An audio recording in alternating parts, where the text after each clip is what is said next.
आम्ही शेतकरी आमच्या बापाच्या कष्टावर चालते ही दुनिया सारी, आमच्या बापाच्या कष्टावर चालते ही दुनिया सारी.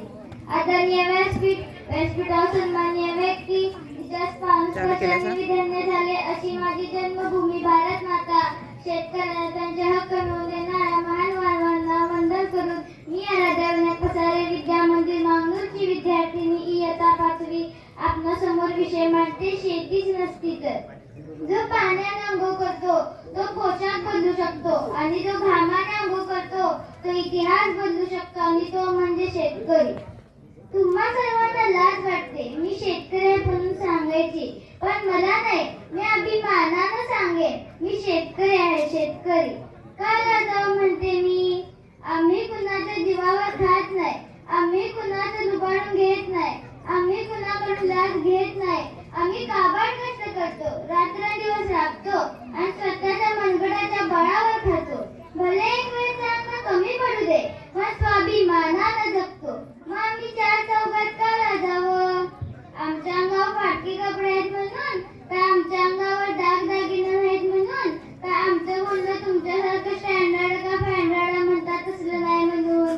अहो, वरच्या ठिकाणची कसली किंमत करता?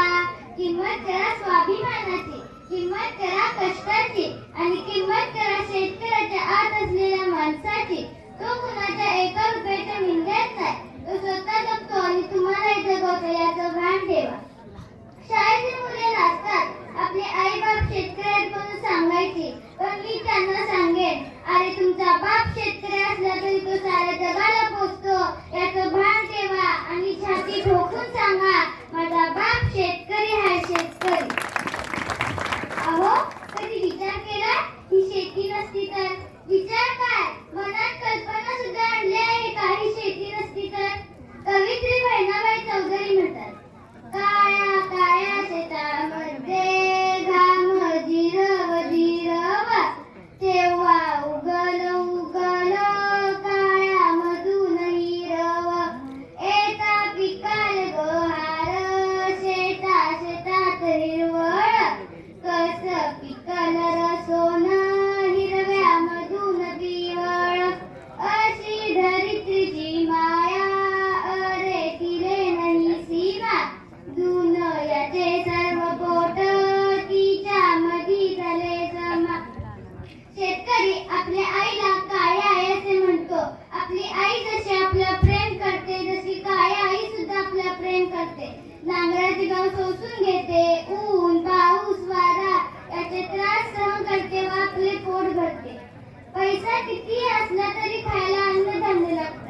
जेव्हा भाकरी पिठासारख्या गोष्टी ऑनलाईन कराव्या लागतात तेव्हा या देशाला शेतीची किंमत कळते. शेती हा एक पारंपरिक व्यवसाय आहे आणि तो जीवनातील एक आधार देखील आहे. शेतकरी वेगवेगळ्या ऋतूत वेगवेगळी पिके पिकवतो व आपले पोट भरतो. शेती नसती तर 80% लोक बेरोजगार झाले असते. शेती नसती तर साखर कारखाने बंद पडले असते. आपल्याला साखर हवी असली तर ऊस लागतो आणि ऊस शेतातून पिकतो. कापड कंपन्या बंद पडल्या असत्या. आपल्याला कापड हवे असले तर कापूस लागतो आणि कापूस शेतातून पिकतो.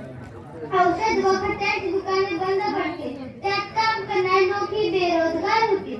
लोक म्हणतील आम्ही ऑनलाईन ऑर्डर करू, पण ऑनलाईन टिकू शकत नाही आणि शासनाने प्रत्येक नागरिकांवर पोहोचूही शकत नाही.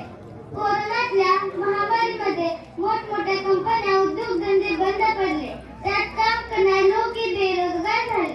तेव्हा त्यांना शेतीनेच आधार दिला. शेती ही एक अशी जादूची कांडी आहे की आपण एक दाणा पेरला तर ती आपल्याला 100 दाणे देते.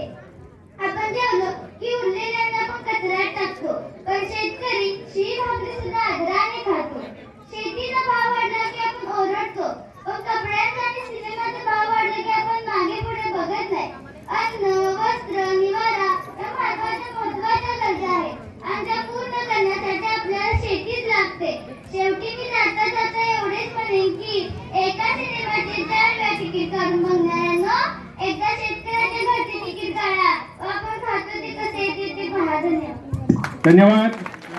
मी विनंती करतो ग्रामपंचायत विद्यमान सदस्या चंदाराणी पाटील आपल्या शुभ हस्ते या ठिकाणी